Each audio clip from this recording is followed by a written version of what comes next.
Okay, cool. The recording is starting.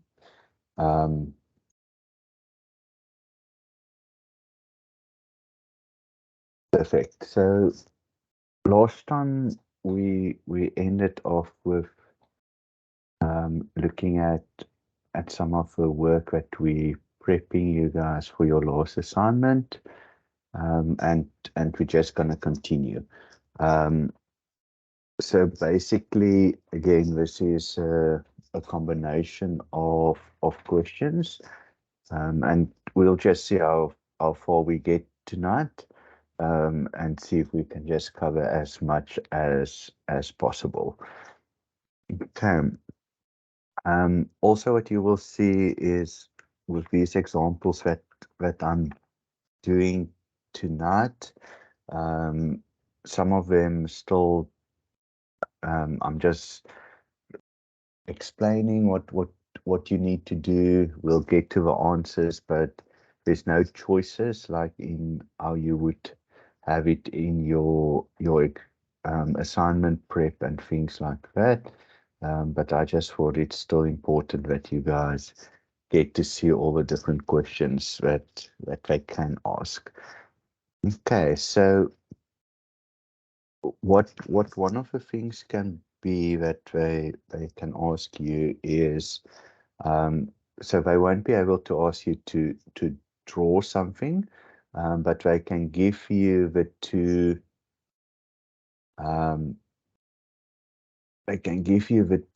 equations, and with that they can give you options. So again, important that when you look at this, you check in the options that they give you which ones is possible and which ones are not possible. Okay, so out of the first one, we can see and we can change it a bit. So that's your normal equation. So if we want to check where it will sit on your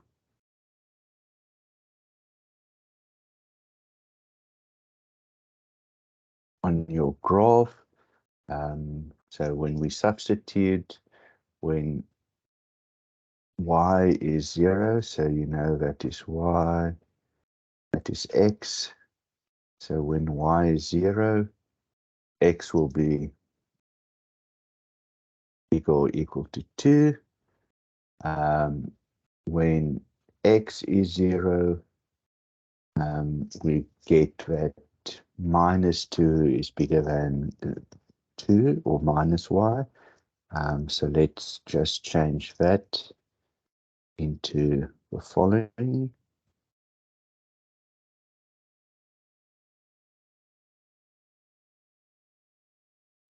So remember, when we take that y over, becomes positive, but when we change the sign of the y, we also need to change the sign of or the direction of the inequality.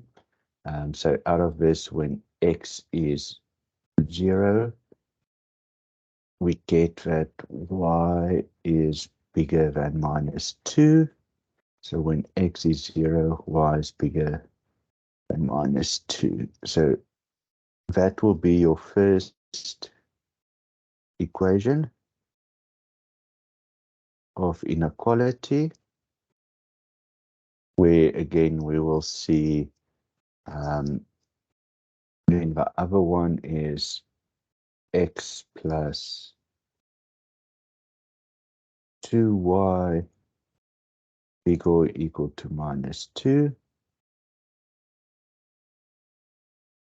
So again, same principle. Let me just write the minus 2 and the 2. So same principle, when y is equal to 0, x is bigger or equal to minus 2. That's a 1. When x is 0, plus 2y is bigger or equal to minus 2.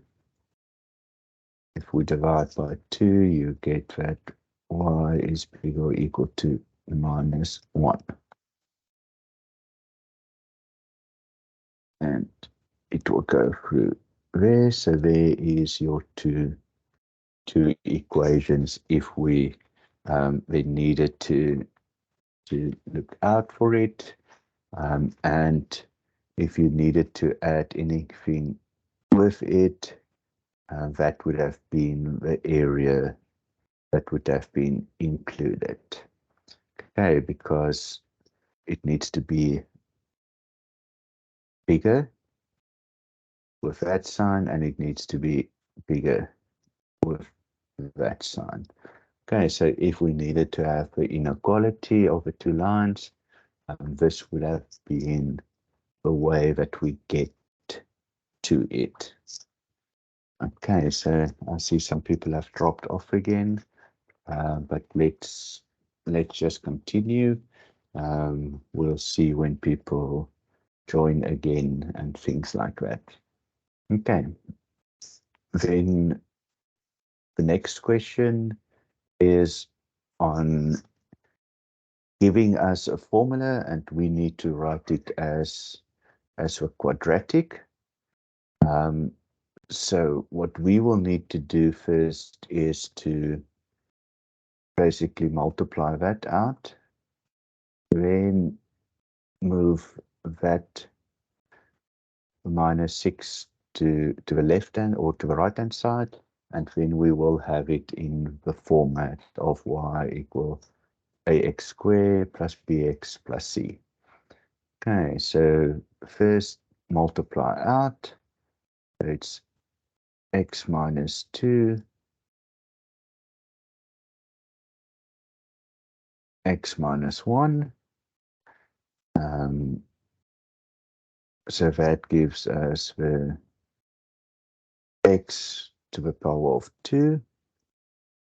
If we multiply that in, we multiply that, it's minus x. Multiply that, we get minus 2x.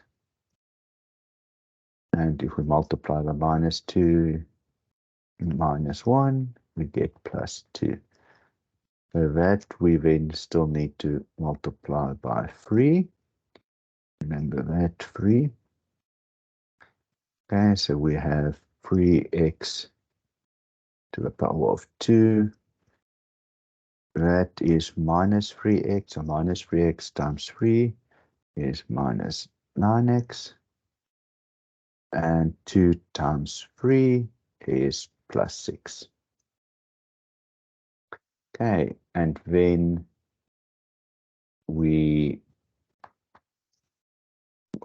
hi Graham, welcome back. So I'm just going again through some of the work, and I'll also just make the recording available afterwards. So if you drop off again, it's also fine. I'll just continue until 7, because there has been other people joining and dropping off as well. Then just the second part, that minus 6, you also need to take to the right hand side. When you take it over, it becomes positive 6. So then it is just 3x to the power of 2 minus 9x plus 12. So then if you needed to say what is a would be what is in front of the x squared. B will be what is in front of the x. Remember, important that or let's do it on this one, that it is minus 9, so that you take the sign that is in front of the number you include, and then the C would have been plus 12. Okay, so that is just if we need to rewrite a formula in a quadratic form, and you need to identify what the constant numbers is. So again, important, just remember that it needs to be -9. Okay, so then we go to the next one, and this is I saw this and I needed to Google vertex first, because I haven't seen a word like that.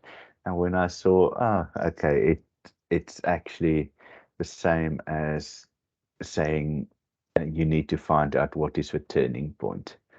Um, so you need to find out the turning point. I don't know if this word is actually in the study guide, but definitely if we talk about turning points, it is. Um, so when we need to work out the turning point, um, and let's make it TM, um, can be found by the formula of minus B over TA, or sorry, 2A. So by that we will get the X. So whatever that X value is, we will then just substitute back into the formula to get your Y value as well. So by this, we will be able to get your turning point of X and Y. So to get the X minus B, okay, so it is then minus 14. If there was a negative in front of a minus 14, it would have then been just minus 14, which would have changed it into positive. And then 2 times a. A is in front of the x squared, so it is 2 times 1. So that will be minus 14 over 2, which is minus 7. Okay, so we then have the x as minus 7. Then we can just put it back into your formula. So minus 7 to the power of 2 plus 14 times minus 7 plus 40. So that will then give you your Y value that you need to work with. Let's quickly check. So minus 7 to the power of 2 will give you basically 49. Remember, minus times a minus gives you a positive, so that's why it's 49 and not minus 49. Minus 7 times 14 gives you minus 98, and then plus 40. So that will give you as minus 9. So your x is minus 7, your y is minus 9. So that is basically your turning point, or your vertex, as they call it. So once again, first time I'm seeing the word vertex, but when I googled it, it basically means that you need to work out the turning point. And with turning point, we have a formula that we use to get to the x, which is minus b over 2a. And as we get that answer, we can just substitute it back into the formula to get your y value as well. Okay, so that is a way to work out what the turning point is. Okay, so then the next one was for me a very interesting one. So when we look at log, so first see that the base is log 7 and not usually where there's nothing else, it's normally log 10. So that already tells me that we need to do something with it. And then the other thing that we need to check is 49 to the power of minus 1. So let's rewrite this a bit before we nearly start to cancel out or need to do anything. So 49 to the power of minus 7, minus 1. So we just looked at nearly 7 to the power of 2 was 49. So we can actually rewrite that as 7 to the power of minus 2. Okay, so or we could have done it a bit different. We could have said, okay, 49 to the negative 1 is actually 1 over 49. Then we could have said, okay, that is 1 over 7 to the power of 2. So that is all still the same. Then we could have said, okay, that if we want to get rid of the 1 divided by 7 to the power of 2, we could have taken that to the top, and then it becomes negative as well. So there's a few ways nearly that we could have gotten to this. So that is one of the ways. And then the other thing that we can do is to say, well, so if I then want to get rid of that, so then it becomes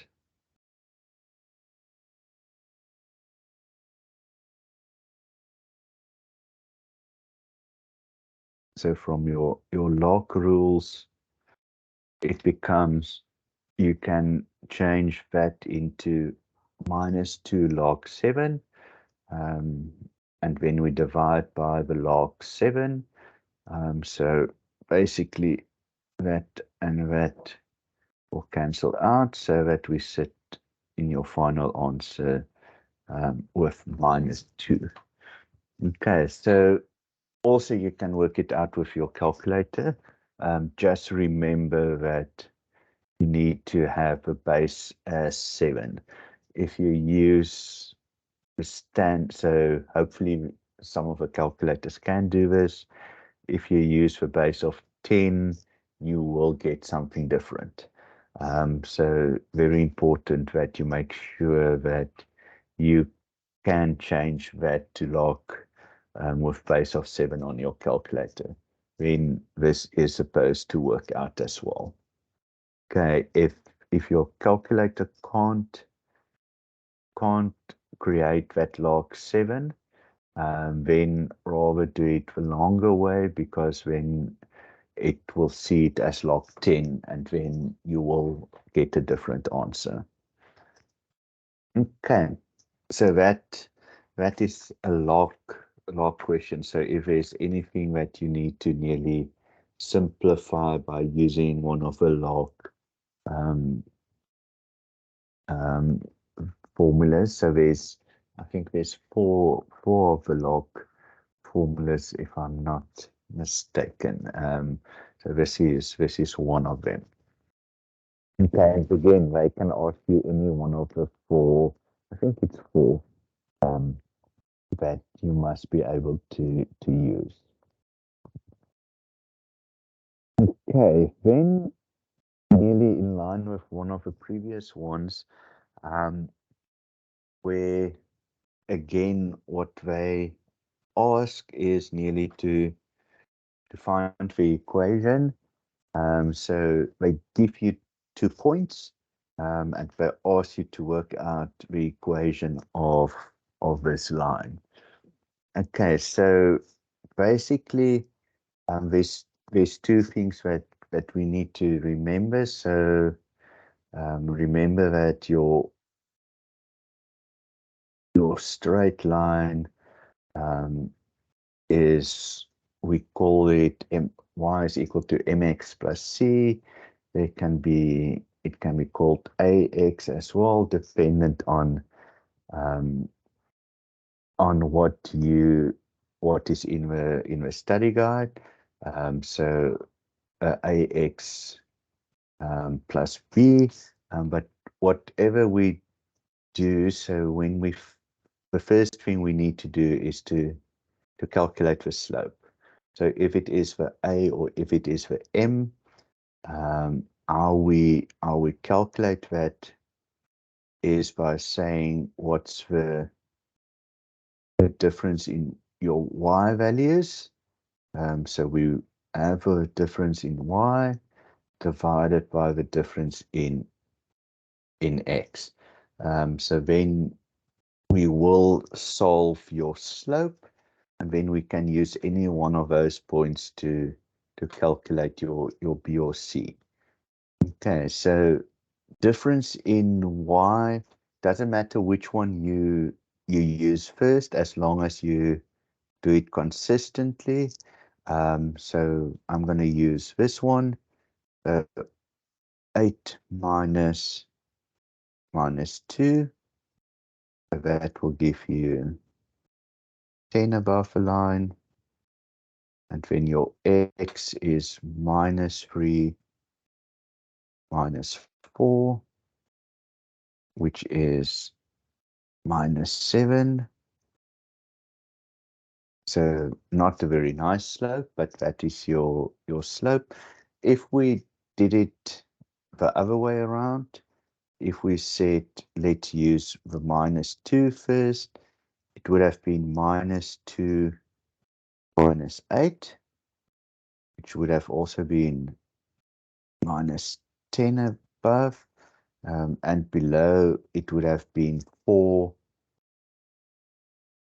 minus 3, which would have been 4 plus 3, which would have given us 7 as well. So that's why I said it doesn't matter which one we do first, as long as we do it on both the top and the bottom the same way, we will get the same answer for your slope. So slope has been calculated. So we know that we now sit with minus 10 over 7 x plus c. So now any one of these two we can substitute within this formula to work out c. So let's use that one. So y is 8, x is minus 3, so minus 3 times 10 minus 10 divided by 7 plus c, so that was minus 3 minus 10 is, or times minus 10 is 50 divided by 7. Okay, so it will be 8 minus 50 over 7 will give you c. So let's not a great one to work out. So let's multiply 8 by 7. So let's put both on 50 or on 7. So you get 56 minus 50 over 7, which is equal to c. So that is 26 over 7. Not a very nice final answer, but at least we know it is correct. So your answer is minus 10 over 7x plus 26 over 7 for your C. Okay, so in this one, nearly by looking at the 2 points, we first needed to calculate the slope. Normally, when you calculate the slope, it will be a nicer number than minus 10 over 7. But with us having the slope, we then have this formula that included the slope. Then we can take any one of those 2 points. I used that point to put in to the formula, substituted it to get your C. That is again not a very nice number, 26 over 7. So if we then basically substitute both the 10 over 7 and the 26 over 7 into your formula, that is your final formula. Okay, so in this one, we worked with, they give you 2 points, and you need to find out what your straight line equation will be. In this, your assignment, it will not be, it will be more a rounded number. It will not be something like 10 over 7 because that just makes it more difficult in the end to get to what you need to get. So yeah, I think in your assignments it will be a much nicer final number that you will work with. Okay, then the next one that we're looking at, you can see again how with your final assignment it will be very similar. It will the sequence will chop and change so that it's not your first work of a year going in a straight line towards the end of the things that you've done. So now suddenly, sorry, you're getting a consumption question. And in here, they ask us to find the linear function that is parallel to the above. Okay, so it is assumed that consumption C depends on income I, and this relationship takes the form of a linear equation. Okay, so that is your linear equation. So if things are parallel, what does that mean for another line? Okay, so let's first maybe substitute some of these. So when I is 500,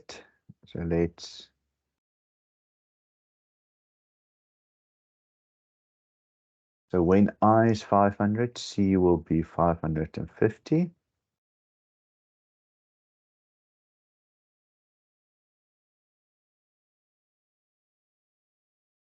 When I is 1,000,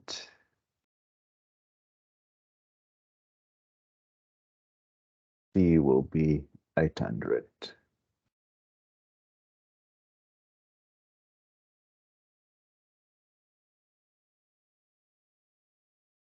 And so that is nearly 2 of the equations. Find the linear function that is parallel to the above.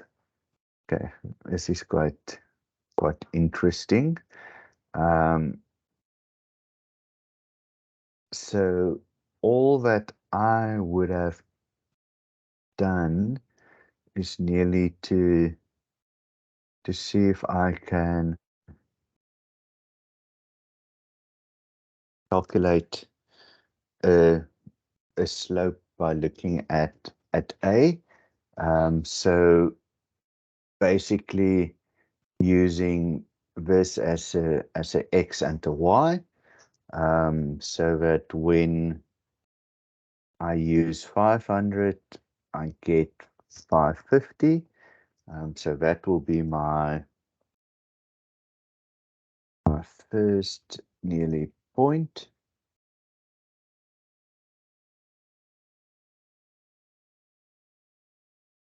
So again, look at where, so the I is the X, the Y is the C, so that will be your 1 point.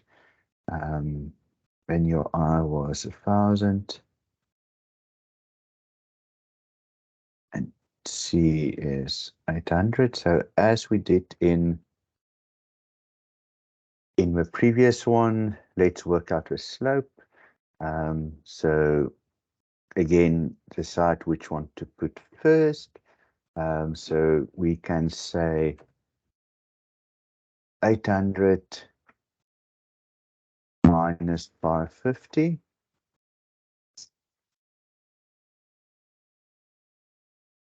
divided by the X, which is 1,000 minus 500. Again, if we did it the other way around, it will get you the same answer. If we said 550 minus 800 and 500 minus 1,000, it will get you the same answer. So at the top we get 250,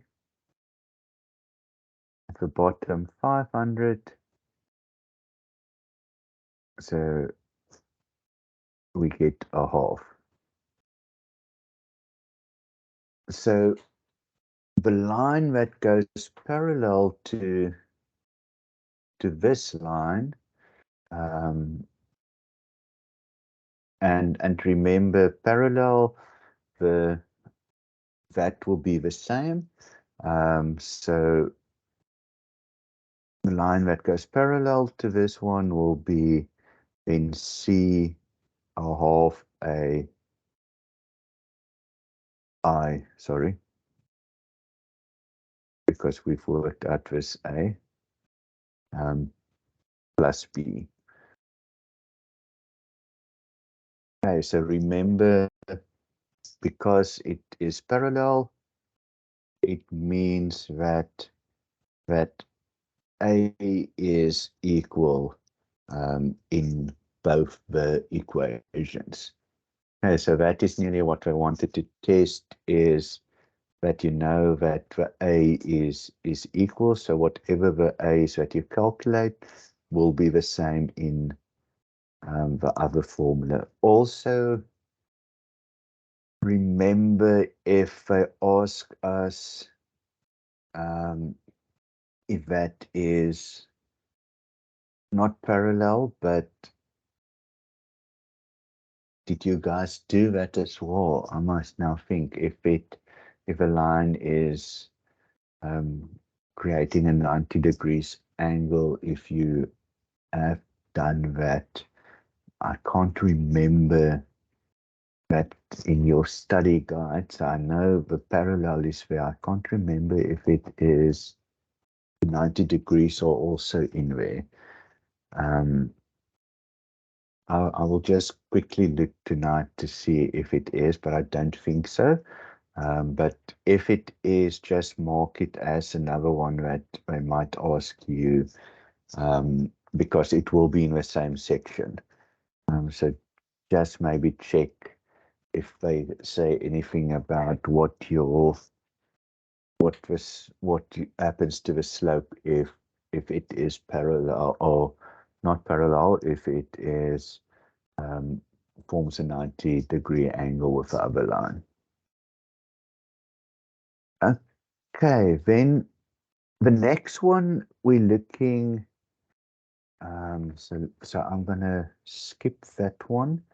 The reason why, just see, I can't remember seeing that in the notes that I had. So if it is in your notes, then just look at what is the specific equation for this price index, because I couldn't find it in the study guide that yeah. So I nearly want to do this.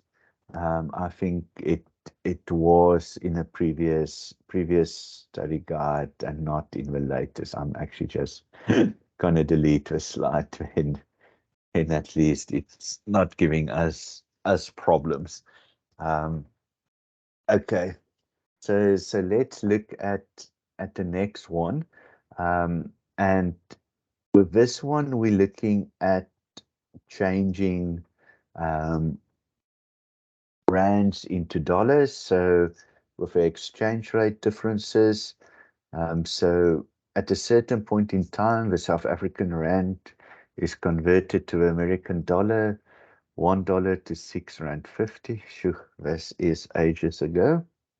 Um, if an article costs $15, what is the number of articles that can be bought for a certain amount?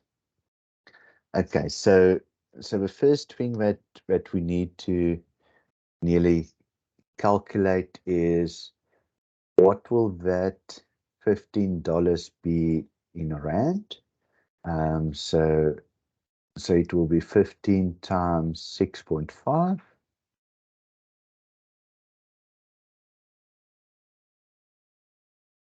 and that will give us, let me quickly, 15 times 6.5, 97 rand and 50. So if that is what one article cost, then we just need to say, okay, well, we've got 2535. If we divide that by 97.5, we will see how many articles we can buy. So 2535 divided by 97.5, it gives us on the dot 26. Okay, so that's one way of doing it. Another way could have been to say, but let's divide the 2535 by 15 to get 169. And then we could have divided the 169 by 6.5 as well, to get to 26. So there's a few ways that we could have done it. So we could have said the 2535 is divided by 15, which will then have given us 169, and that 169 we could have divided by the R6.50. So again, when we look at conversions between rands and dollars, or any conversions from one currency to another one, there is a few methods that you can do to get to the answer. Okay, when also, but again, it will not be something that you will in the exam if or in the last assignment. So if that was now, say, 25.7, then you will round it up to 26, but there won't be an answer of 25 and the answer of 26. So they again won't give you two answers that is actually could have been the answer, unless they needed then to say the number of whole articles or something like that. But if that happens, then they will only give you the one closest to your answer. They won't give you two options. Okay, so that was looking at conversion from rand into dollars, and then to basically check what how many articles you can buy. Okay, here's another one. So they tell us that you go into a foreign exchange bureau to buy US dollars. Your exchange, so now it's basically looking at pounds versus dollars. So again, very similar to what you would have done with a rand. But let's just see, when you get home, you discover that you have lost a receipt. You know that the exchange bureau charged a fixed £4 fee on all transactions. Calculate the exchange rate used for your money. Okay, so basically how we would have done it is to say um, the exchange rate of 200 versus 343, but in this instance we just need to remember that there's a fixed fee that they are attaching to that transaction. If I didn't mention it, then it's straightforward with 200 versus the 343, but here they mentioned the transaction fee. So that is then included. So they could also have said something like um, a £4 per 100. So just again see what is in the question. Here it was a fixed fee of 4, but they could have said 4 per 100. So then you know that it's 200. So then it needed to be 8. So again, just see what if I mention something like this, what it can be. So then basically we look at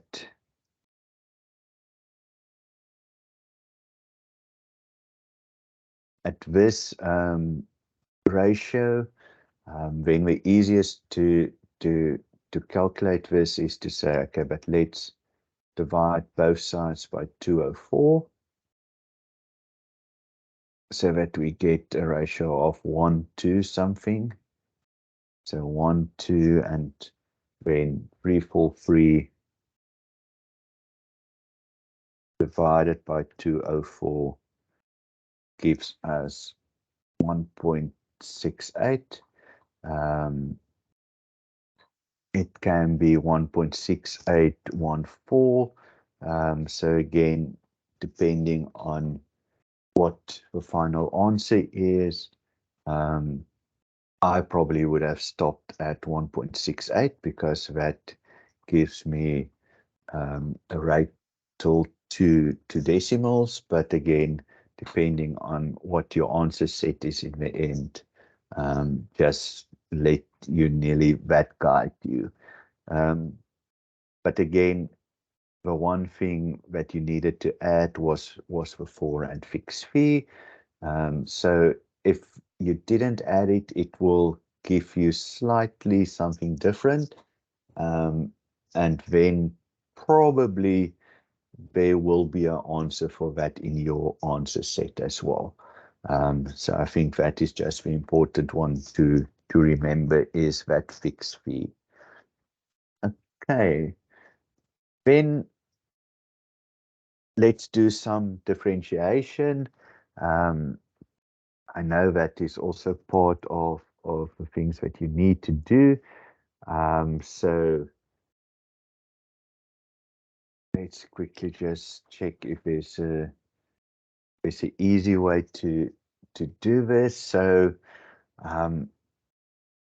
for this one, I just want to change a few of this so that we can just work with it a bit better.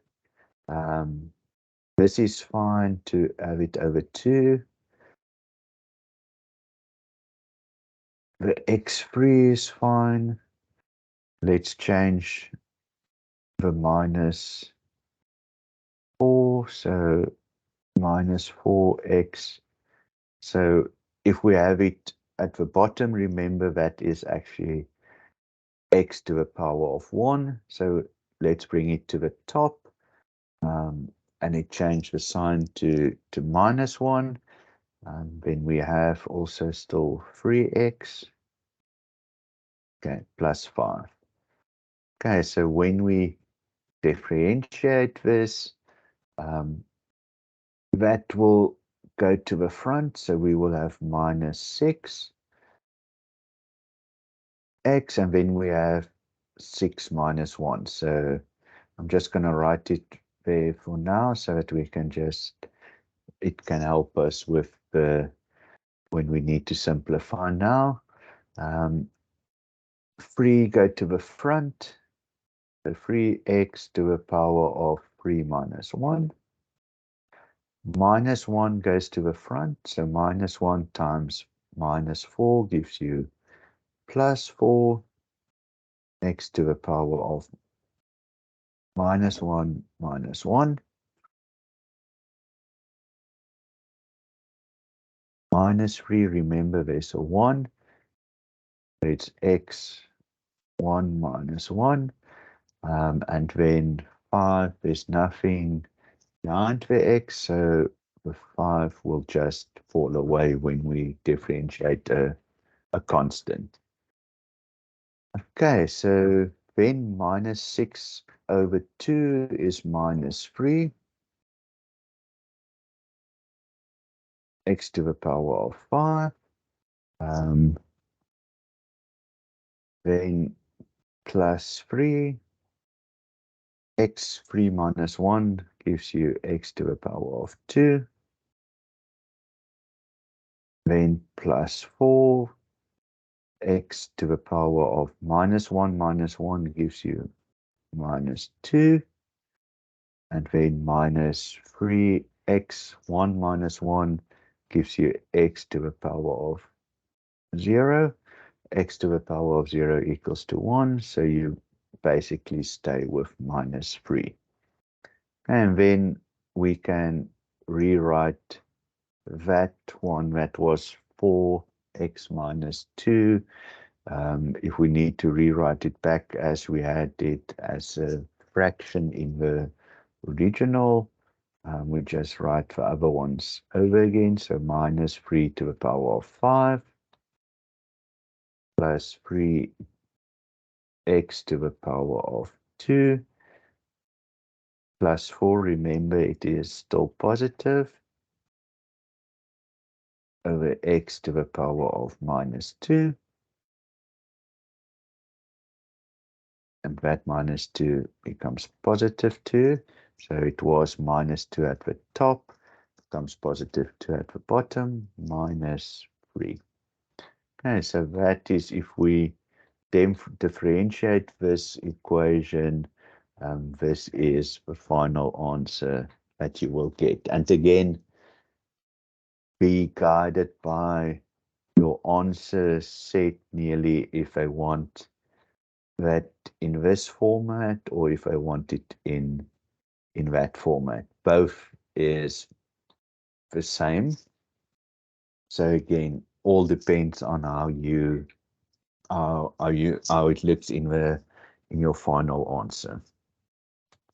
Okay, so that is differentiation, where we looked at some quadratic, sum to the power of 6, and one that was nearly a negative or a fraction, how to differentiate that as well.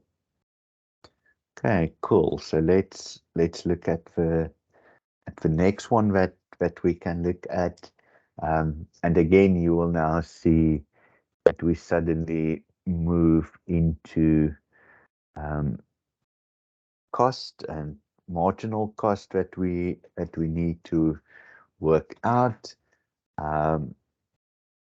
So when we look at marginal cost, so let's see what they give us and then what we need to calculate. So I hope you guys did this as well, because this is also part of DSC 1520. I know it is part of that. Um, so let's hope that you guys did this as well. So basically, when we have a cost function, and we need to work marginal cost, so then we need to differentiate the cost function. Graham, have you guys done this? I know the DSC 1520 has done it.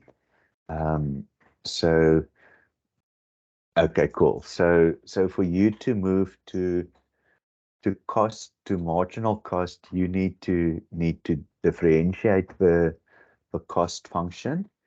Um, so let's quickly do that. So exactly the same that we did in the previous one, the 2 goes in front. So we basically have minus 2 over 20 x. The 2 minus 1, it basically stays the same. 150x becomes just 150. Okay, so this would be your marginal cost function. And then all that they're asking us is calculate the marginal cost to produce the 1001 kilogram of copper. Sure. So what I would have done is then just substitute in x 1001. So wait. So that is where the catch is. So um, I will substitute in 1000 because the marginal cost will then be for the next one. So it will be minus 2 over 20 times 1000 plus 150. So that is, let's get that. That's 1 over 10. So minus 1 over 10 times 1000 is minus 100 plus 150. So your marginal cost to produce that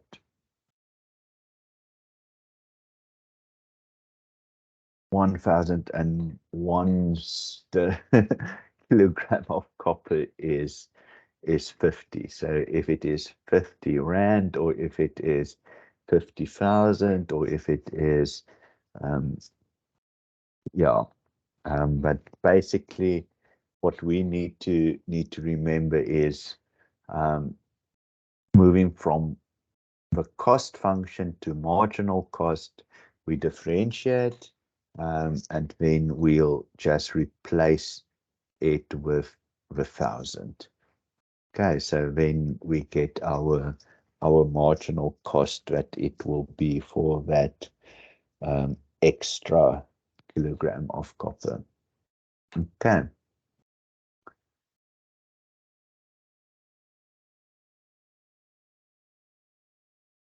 Cool. So that is moving from a cost to a marginal cost. The next one is looking at profit. So now again, nearly need to remember the things that they give us. So total profit, if they give it in the answers that we look at total cost and total revenue. But with this instance, they just tell us the profit function is this. Calculate the number of shares that have to be produced and sold in order to maximize the profit. Okay, so basically for us to maximize the profit, again, we will need to say what is that we need to differentiate that profit, and then equal that to 0, and that will show us what the number of shares is that we need to sell so that we can maximize this.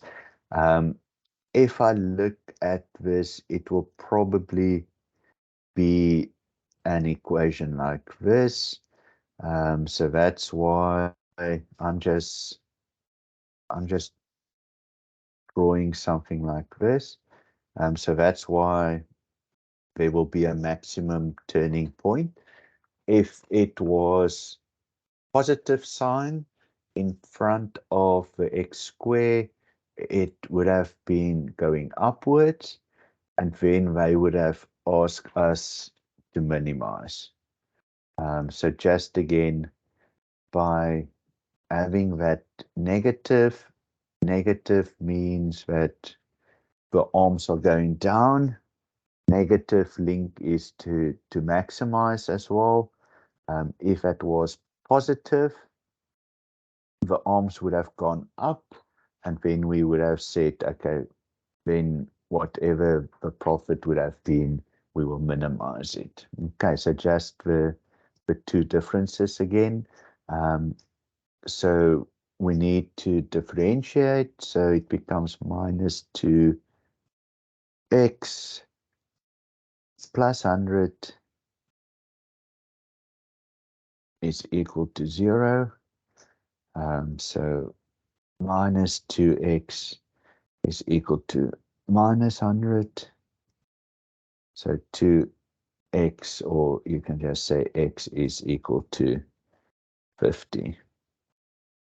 Okay, it's just by fluke that both of them are 50. There's no no correlation between the two answers or any link. It is just by fluke that it is also 50. Okay, so again, like with a marginal cost, to get to your profit function, we will need to get to differentiate that profit function, because what we're actually doing here with that line, because that you can just see as your y is equal to mx plus c. So what that line actually does is that line is the straight line that touches that turning point. So that's why we can differentiate the profit line, and it will basically mean that we work out what is that straight line that touches the profit line. And then in this instance, it will be where x is equal to 50.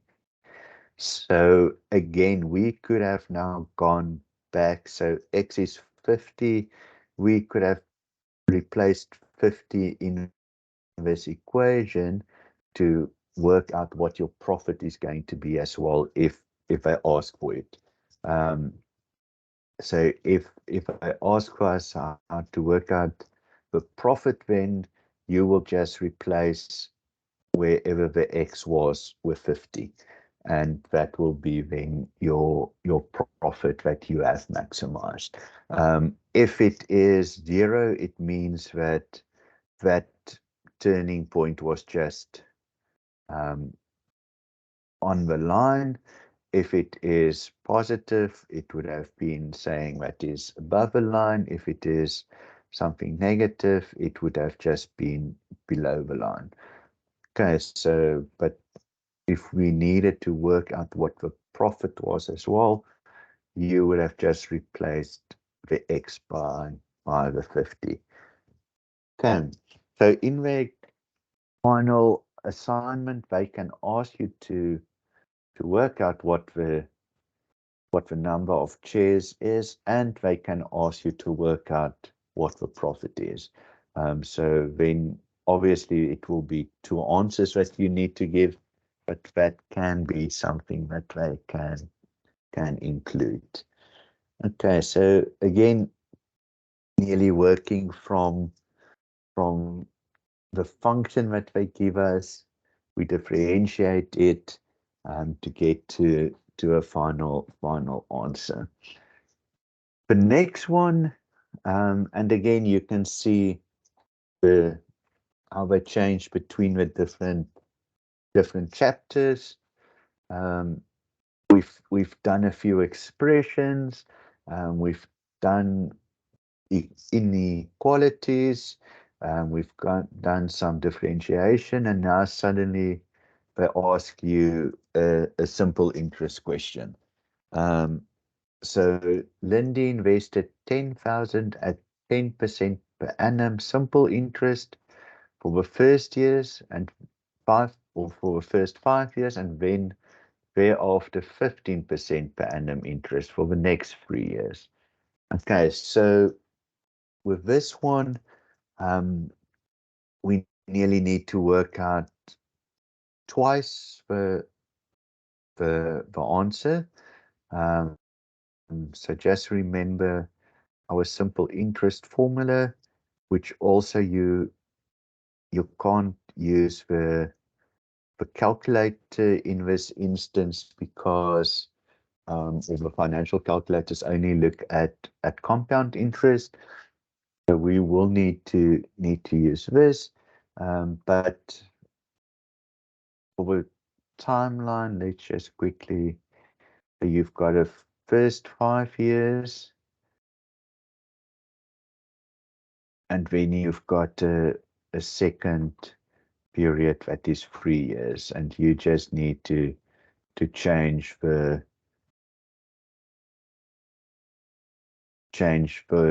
percentage from 10% to 15%.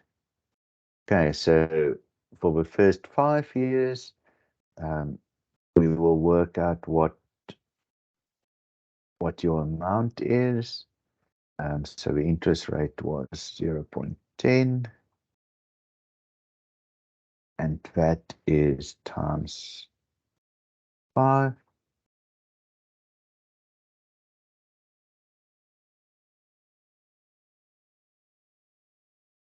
So 0.1 times 5 plus 1. Okay, so it gives us 10,000 times 1.5, which will give you 15,000. So then your 15,000 is your new starting off year that we basically invest for 15% over 3 years. So 3 times 1.5 is 0.45 plus the 1, so 1.45. So 15,000 times 1.45.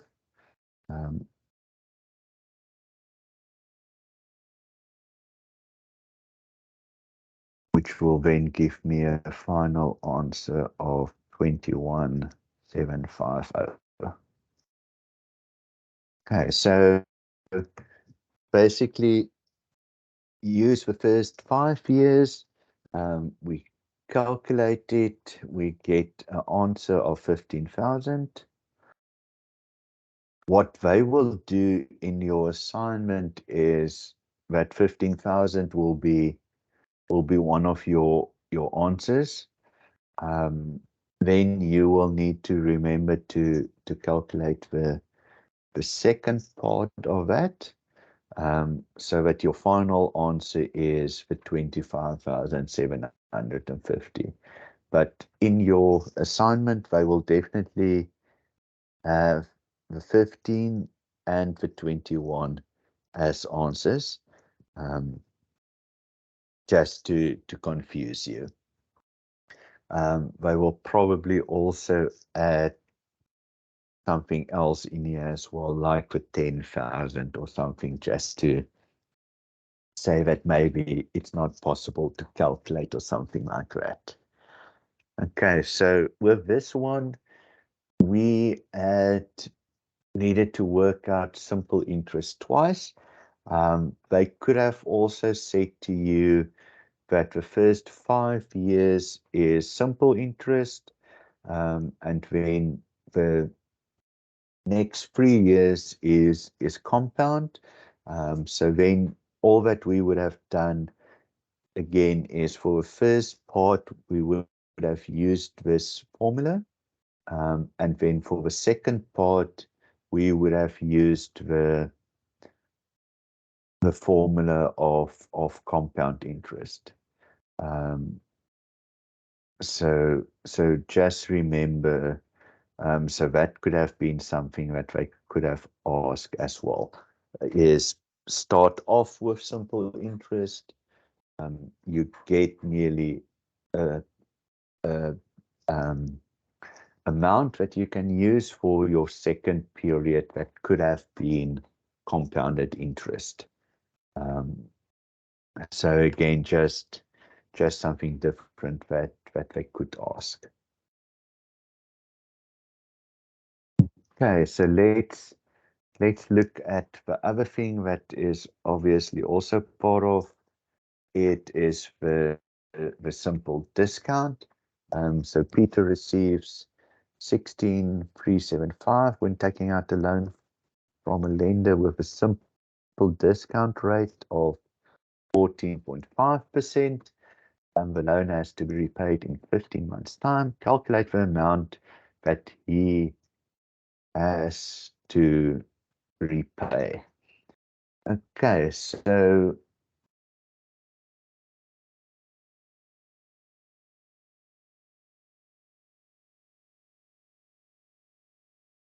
let's just quickly check.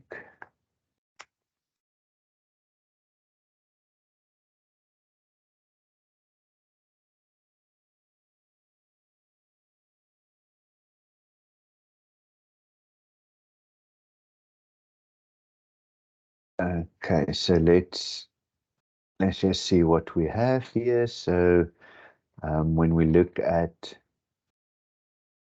simple discount, let's just check if we have the right formula. Okay, so Peter receives 16, so 375. So that is the P. So he received the P. So when we get to the final answer, your S must be bigger than the 16,375.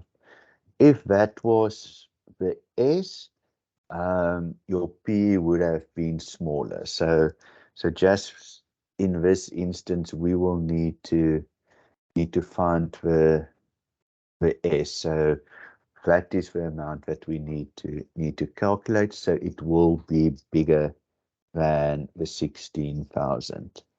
So what I'm already doing is I'm dividing by the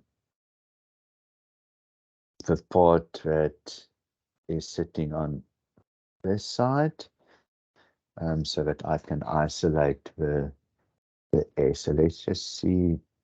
Okay, 15 over 12.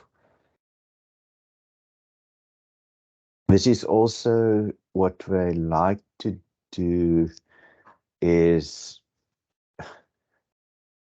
because I'm looking for numbers. So I was like, okay, where is my numbers? So instead of telling you it's 15, they write it out. So sometimes one ignores it and maybe just use a year or something like that. So again, something that just be careful about that. And also that if they use 15 months, remember that we work with 15 divided by 12. So 15 divided by 12 is 1,25. We multiply that by the discount rate, we get 0.1813. So this is going to be an interesting answer if we say that is minus 0,1813. And hopefully it gives us something that is not too weird to. Okay, so that answer is actually 20,000. Okay, so with a simple discount, because we needed to work out the S, we know that the S must be bigger than the P. So yeah, it's just reiterating it. But then also with this formula, what I did automatically was to say, okay, let's change it because I need to get to the S. So P divided by 1 minus interest rate time the period. Then remember the other thing, the period is 15 months, which is then 15 divided by 12. Okay, so and then my answer is 20,000. A very nice rounded number, which again sometimes doesn't happen that nicely. But again, if you have a few answers, you can eliminate anything that is smaller than 16,375 because it needs to be bigger. If they've given you the S, you know that your P answer needs to be smaller than that.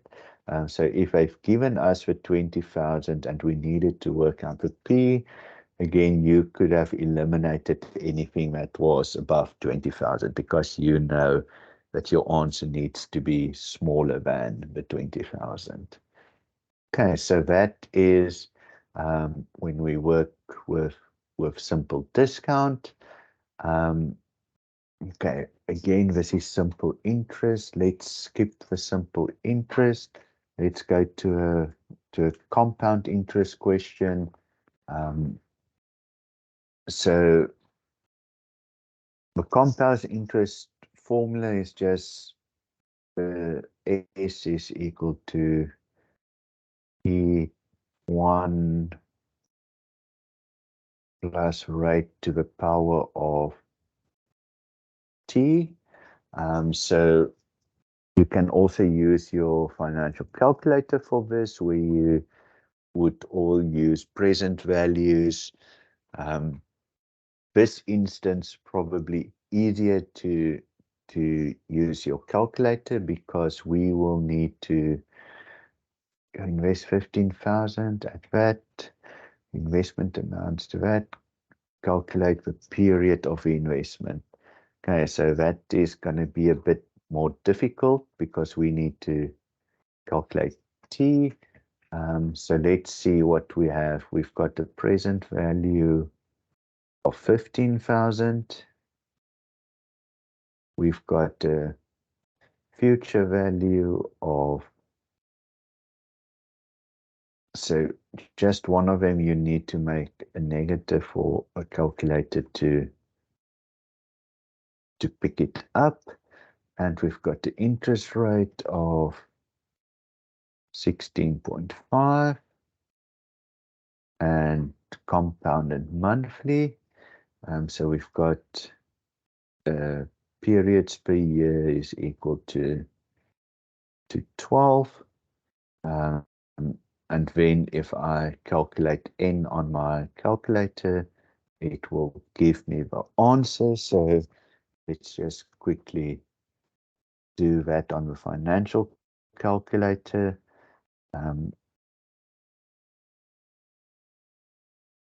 So present value 15,000,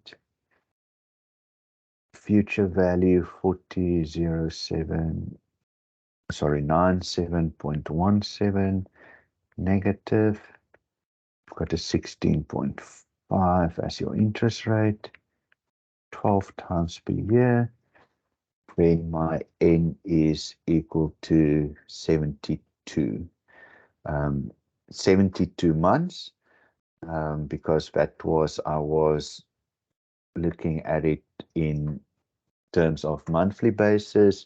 If I ask us to say what it is in years, it is 6 years. Easier with a calculator, because if I now needed to do it with this, I could have done it. Then my formula would have looked something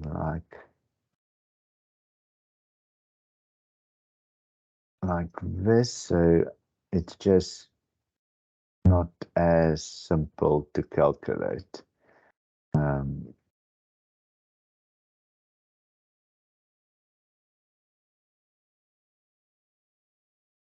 So that is 16.5% divided by 12. And that would have been to the power of n. So then we needed to divide that 40 by the 15,000. And then we will need to,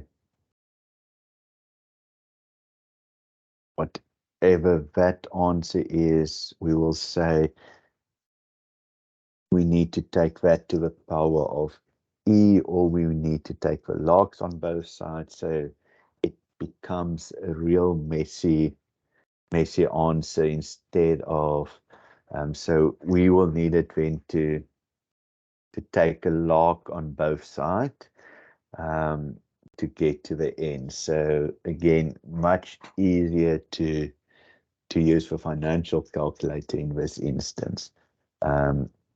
So what we would have done, so that you can just see, I would have logged of this answer would have been equal to n log of this thing. And then we would have isolated n by saying the log of that divided by the log of that would have given us n. So again, that is really a long way of getting to it, instead of by just using your financial calculator. Okay. And that comes to the end of this session. So we've covered simple compound in this one. We've covered some log equations. We covered expressions. We covered to calculate a turning point, to work out a straight line by giving you 2 points, also to draw inequalities and those kind of things. Sure. Okay, so you basically, let me stop, but we can quickly. So are you guys basically need to finish it by tomorrow afternoon, or what time tomorrow must you submit your final assignment?